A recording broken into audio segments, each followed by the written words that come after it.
주제는 천사에 관한 주제예요.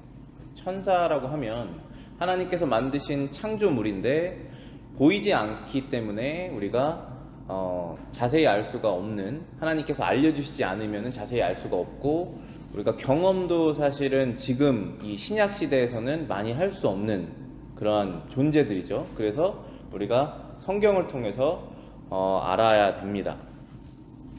그래서 오늘 14번 챕터의 세 번째 주제는 천사에 관한 것입니다. 세 번째 주제의 제목은 하나님은 만유의 주시다. 모세는 일반 대중들을 고려하며 창조 이야기 속에서 우리의 눈에 보이는 하나님의 작품 외에 다른 것을 언급하지 않습니다. 그러나 나중에 모세가 천사들을 하나님의 수종자로 소개하고 있는 것을 보면 우리는 천사들이 창조주 하나님을 헌신적으로 섬기고 있다는 것을 쉽게 알 수 있습니다. 당연히 천사를 숭배하는 대상으로 삼지 않죠. 그렇지만 종교개혁이 일어나기 전에 유럽에서 천주교, 천사 숭배를 하고 있습니다. 천사와 이제 성인 숭배랑 같이 하고 있는데 숭배의 대상이 아니죠, 천사는. 그래서 그 얘기를 하고 있는 것인데요. 여기 칼빈 초반부에서 모세가 천사들에 대해서 잘 말하지 않았다 하는 부분이 있어요. 그건 무슨 뜻이냐면은 하나님께서 세상을 창조하셨을 때 1일부터 6일까지 이러한 것들을 창조하셨다는 내용 중에서 천사는 몇 번째 날에 언제 창조하셨는지, 아니면은 세상 언제 어느 부분에서 창조하셨는지가 적혀 있지가 않아요. 그래서 그 얘기를 하고 있는 것입니다. 그래서 언급하고 있지 않다. 그렇지만 나중에 성경을 우리가 살펴보면 천사들은 하나님의 수종자, 그러니까 하나님의 종들이라고 묘사하고 있다.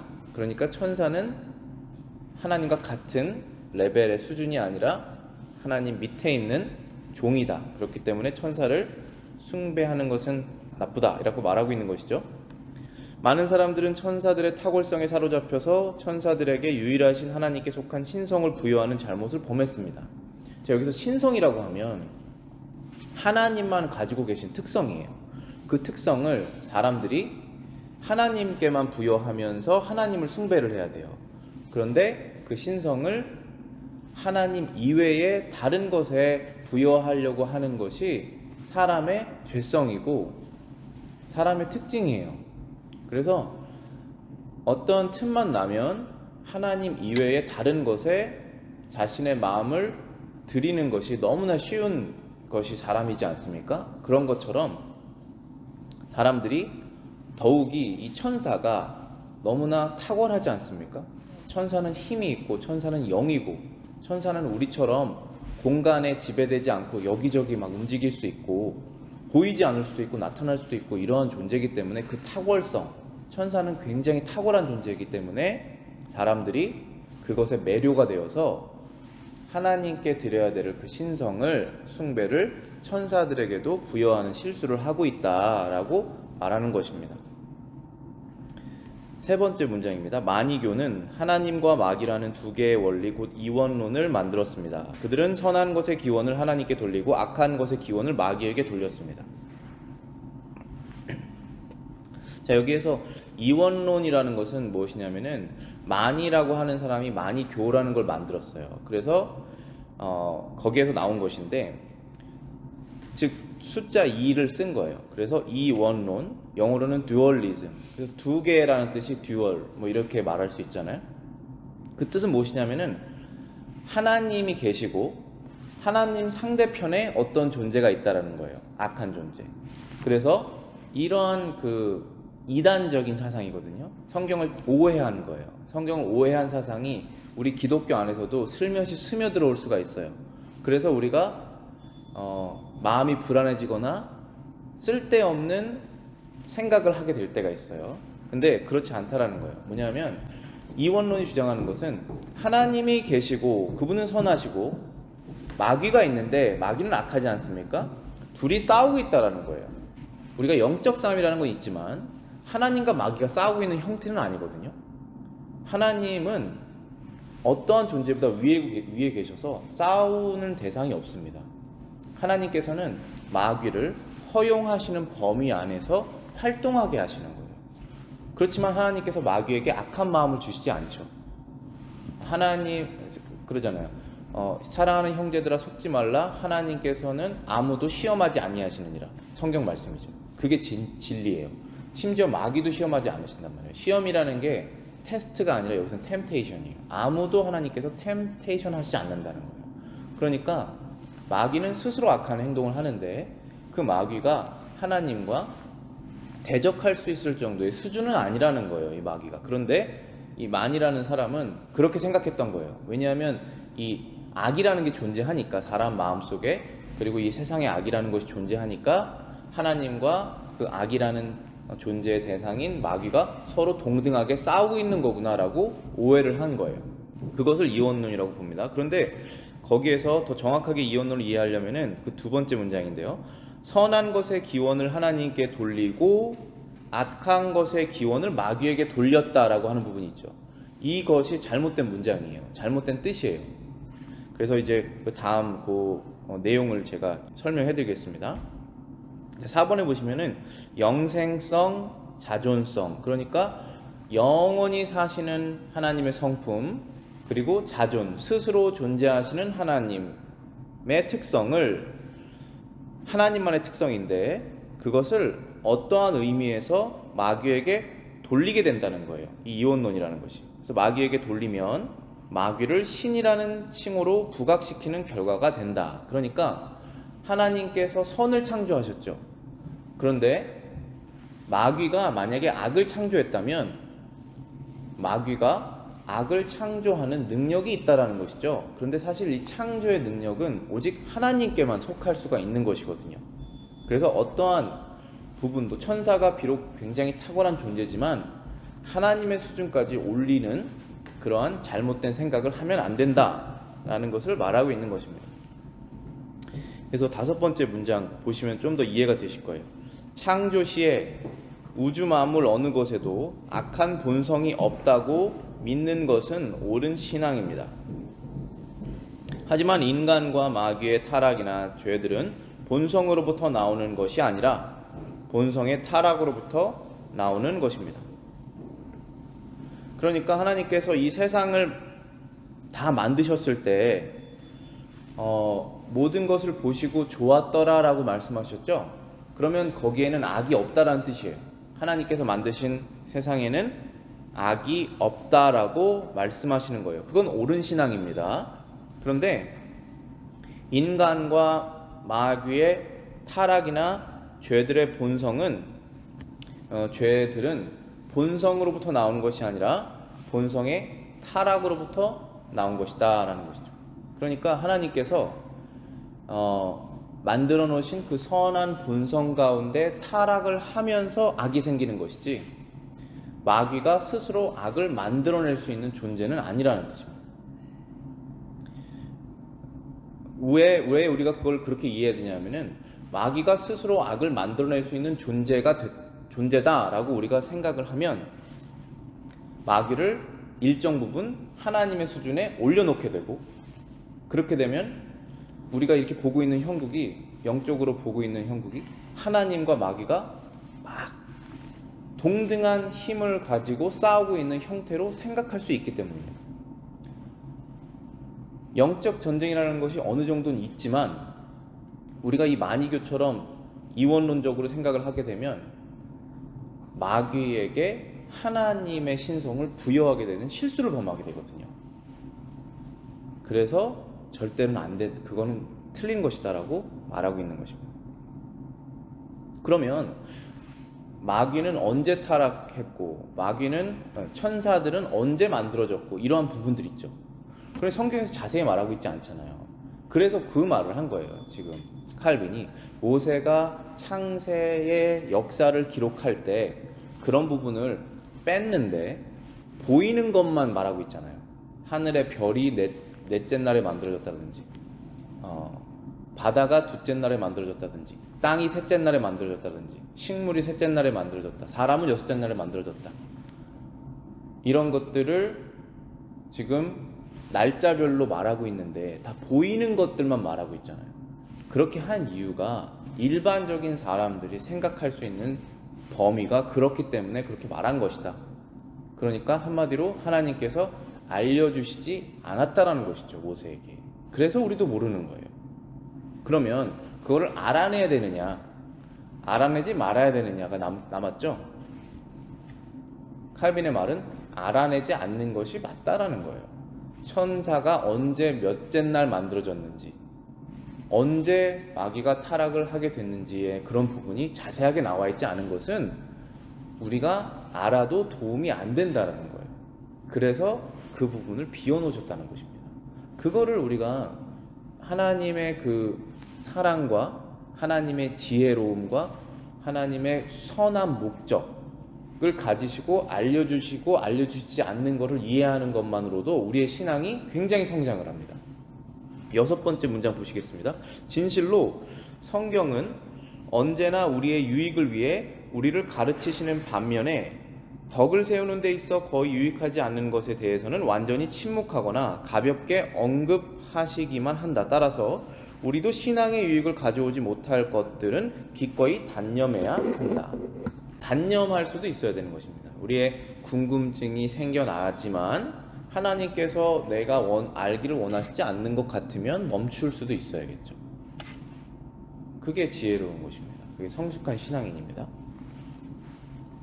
그 다음 4번째 주제 보시겠습니다. 우리는 천사에 대한 추상적 추측에 빠지지 말고 성경의 증거를 찾아야 한다.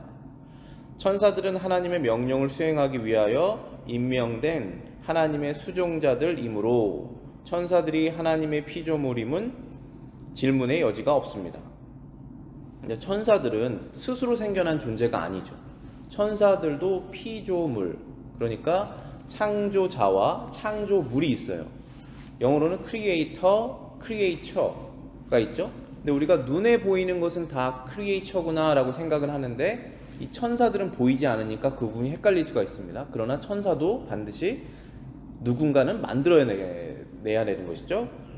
그래서 천사들도 하나님의 피조물임을 잊지 말자라는 것입니다. 그들은 그럼 왜 만들어졌냐 하면 하나님의 명령을 수행하려고 만들어졌다는 것입니다. 그건 신기한 부분이죠. 하나님께서 말씀으로 뭐든지 하실 수 있으시잖아요. 말씀으로 빛도 만드시고 말씀으로 해달 별도 만드시고 말씀으로 모든 것을 만드셨는데 말씀으로 천사도 만드셨겠죠. 그런데 하나님께서 일을 하실 때 방법을 사용하신다는 거예요. 말씀 이외의 여러 가지 방법들을.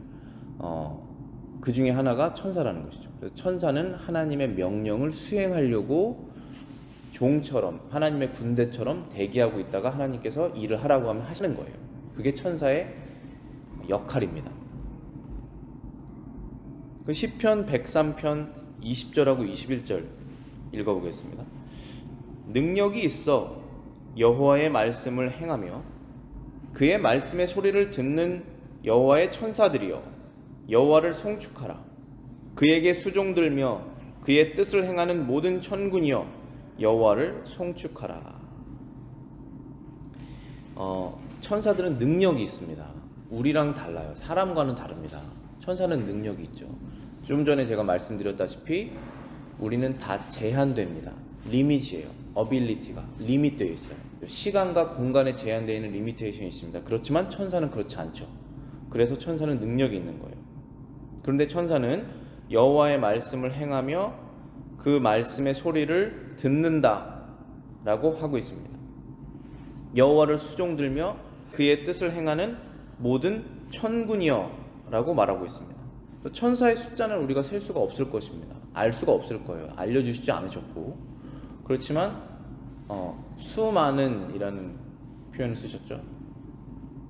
그 천사들이 셀 수 없는 천사들이 눈에는 보이지 않지만 하나님의 명령을 수행하기 위해 준비하고 있다, 대기하고 있다는 것입니다. 다음 쪽 넘어가 보십니다.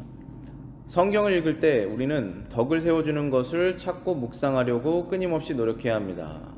또한 신학자의 임무는 공허한 말로 귀를 즐겁게 하려는 것이 아니라 참되고 확실하며 유익한 것들을 가르쳐서 양심을 건강하게 하려는 데 있습니다. 성경을 읽는 데는 읽을 때 우리의 덕, 그러니까 영적인 유익이죠. 영적인 유익을 세워주는 것을 찾고 묵상하려고 우리가 끊임없이 성경 안에서 찾아야 된다 라고 말하고 있고, 그게 우리가 일반 신자들이 할 일이죠. 신학자들은, 성경을 가르치는 교사들은 그들의 임무는 공허한 말로 성도들의 귀를 즐겁게 하려 한다. 이 뜻은 궁금한 것들, 성경에서 잘 알려지지 않은 것들, 이거일 수도 있고 저거일 수도 있는 것들을 계속적으로 말을 하면 관심을 끌 수 있어요. 그러면 그게 뭘까? 이렇게 관심을, 그게 근데 영적으로 덕이 안 돼요. 그래서 그 사실을 알아냈으면 그 사람이 영적으로 더 성숙한 신앙인이 되느냐? 그렇지 않다라는 것이죠. 그런데 그런 것들을 사람의 관심이 있으니까 신학자들이 그런 것들을 더 가르치고 싶어하는 유혹을 받을 수가 있어요. 그런데 그것이 신학자들의, 성경 교사들의 임무가 아니다라는 것이죠. 오히려 임무는 유익한 것을 가르쳐서 그들의 양심이 건강하게, 신앙이 성장하게 하는 것이 바로 교사가, 성경 교사가 할 일이다 라고 말하고 있는 것입니다. 그래서 성경에서 많이 말하고 있지 않은 천사들의 기원이라든지 이런 것들을 덕이 되지 않으면 가르칠 필요가 없다라는 것입니다. 다섯 번째 주제입니다. 성경에 나타난 천사들의 명칭. 성경의 여러 곳에서 우리는 천사들이 하늘에 속한 영으로서 하나님께서 일들을 수행하는데 천사들의 섬김과 봉사를 사용하신다는 것을 알 수 있습니다.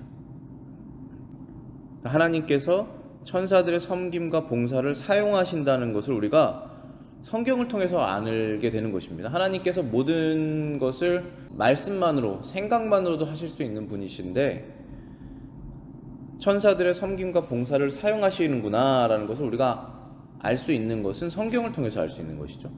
성경을 통해서 이렇게 사용하셨구나. 그래서 천사들의 명칭이 성경에서 하나님께서 사용하시는 것에 따라서 조금씩 다르게 불리게 됩니다.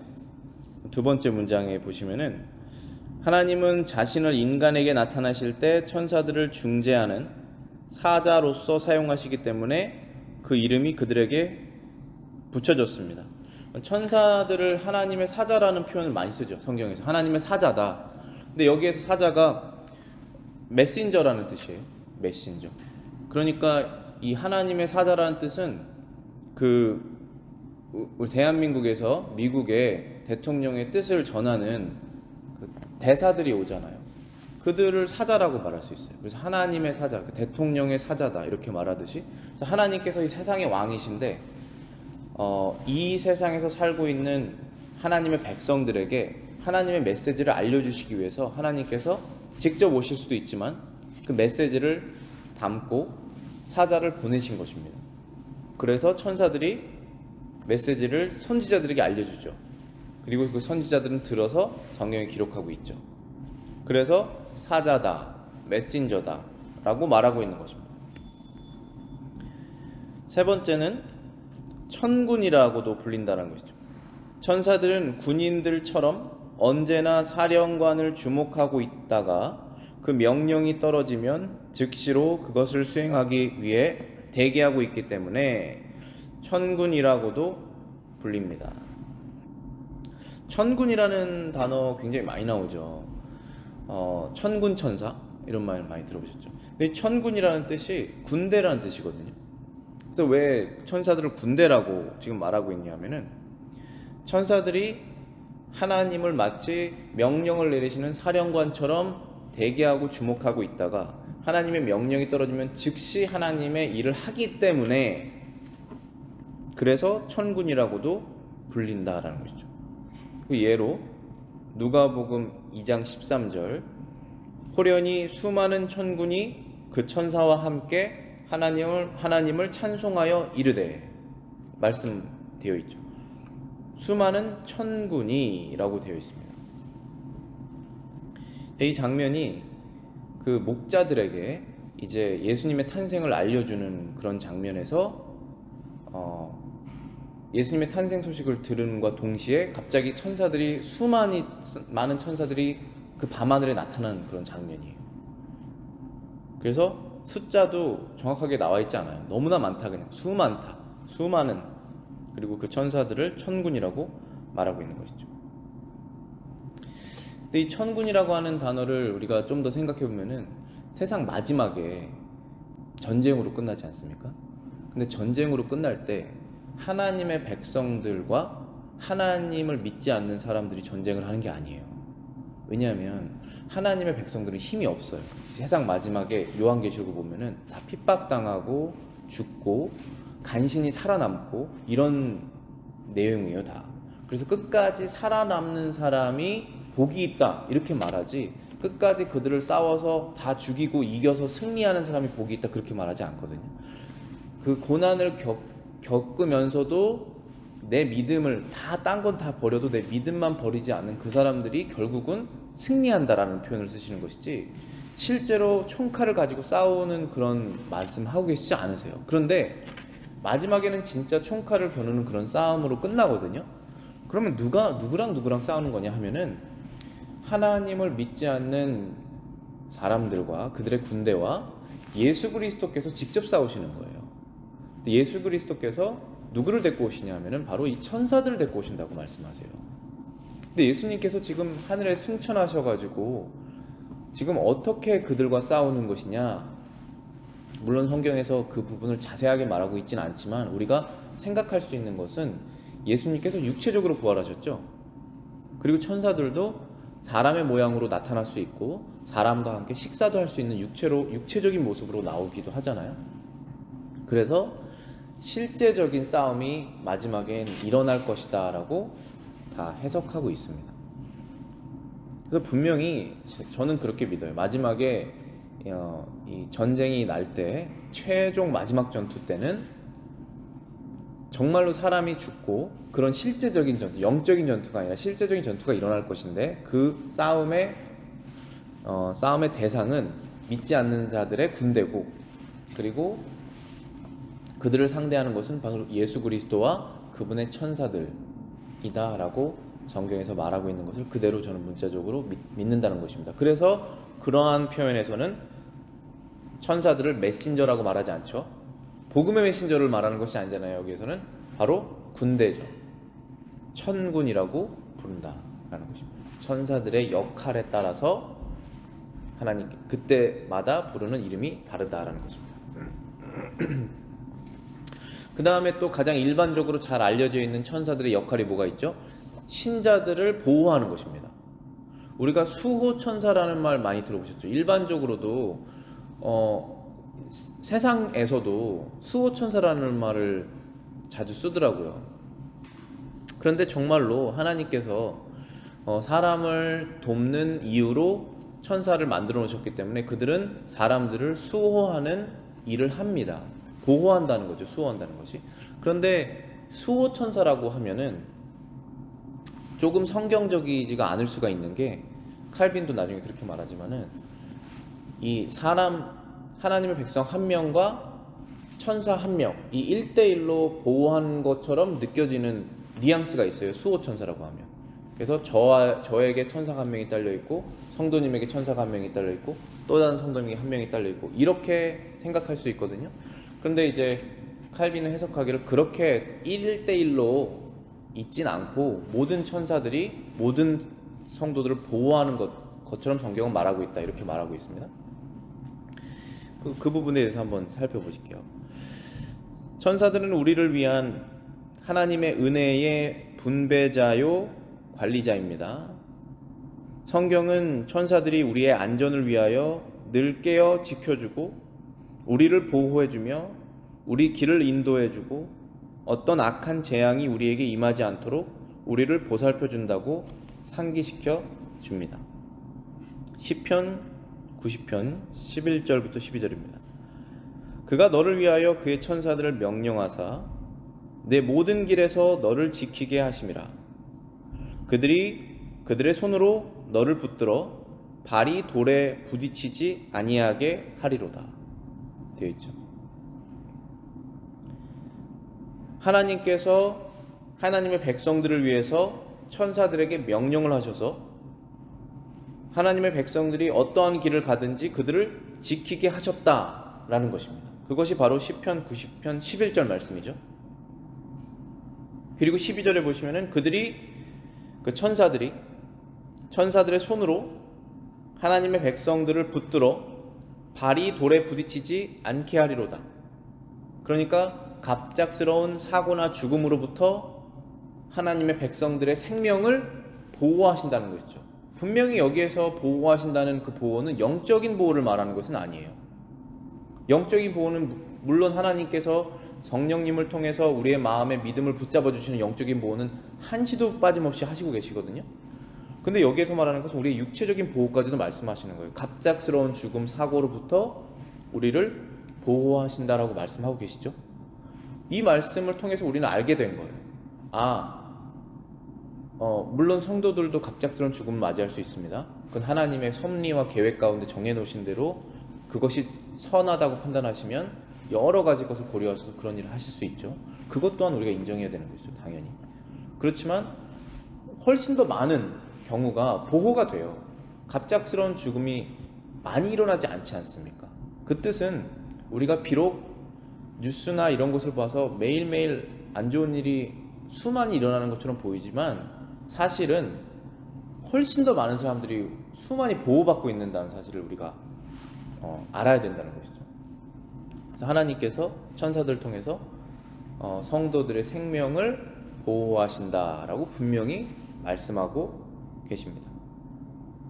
이 구절이 마귀가 예수님께서 광야에서 시험 받으실 때 하나님을 시험하라고 하면서 이 절벽에서 뛰어내려 봐라. 그럼 천사가 너를 살린다고 분명히 말하지 않느냐 할 때 사용했던 말이에요.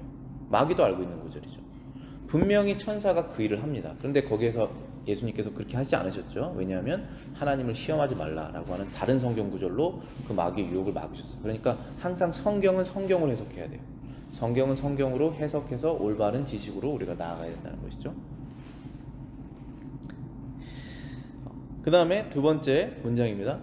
하나님께서 이스라엘 백성을 원수의 손으로부터 건져내려고 하실 때에는 언제나 천사들의 사역을 통하여 보복자를 일으키셨습니다. 하나님께서 이스라엘 백성을 원수의 손으로부터 건져내려고 하실 때 그것은 무엇이냐면은 하나님께서 이스라엘 백성들이 여러 나라로부터 공격당할 때 그때 천사들을 일으켜서 공격하시지 아니하시고 이때는 일반적인 인류의 역사잖아요.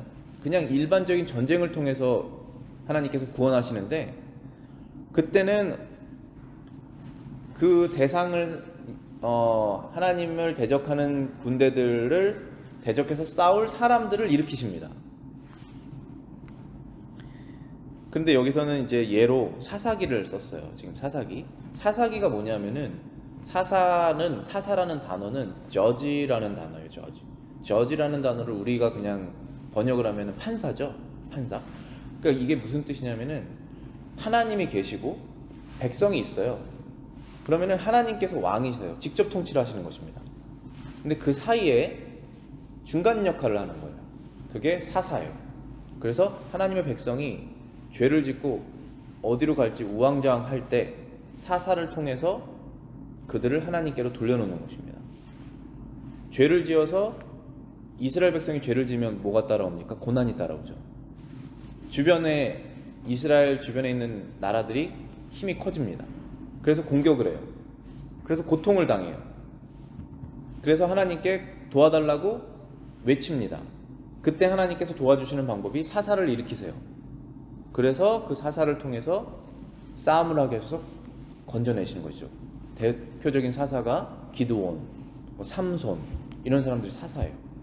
그 사사가 하나님의 백성들을 구원한다는 것입니다. 그런데 그 사사들도 이스라엘 백성들 가운데 같이 묻혀서 하나님의 말씀대로 안 사는 사람들이에요. 아니면은 정말 힘없이 살아가든지 하나님 말씀을 지키는데 힘이 없이 살아가든지 그런 사람들에게 하나님께서 이제 너가 나의 백성을 구원해야 된다라는 메시지를 주실 때 천사를 사용해서 그 사람을 깨운다는 것이죠. 그래서 메신저예요. 사사기 6장 11절부터 12절입니다. 여호와의 사자가 아비에셀 사람 요아스에게 속한 오브라에 이르러 상수리 나무 아래에 앉으니라. 마침 요아스의 아들 기드온이 미디안 사람에게 알리지 아니하려 하여 밀을 포도주 틀에서 타작하더니 여호와의 사자가 기드온에게 나타나 이르되 큰 용사여 여호와께서 너와 함께 계시도다 라고 말했다는 거죠. 자, 여기에서 사자라는 단어 나왔잖아요. 사사기 6장 11절 맨 처음에 여호와의 사자가 라고 되어 있죠. 이게 바로 천사예요. 하나님의 메시지를 들고 온 천사가 라는 뜻이죠.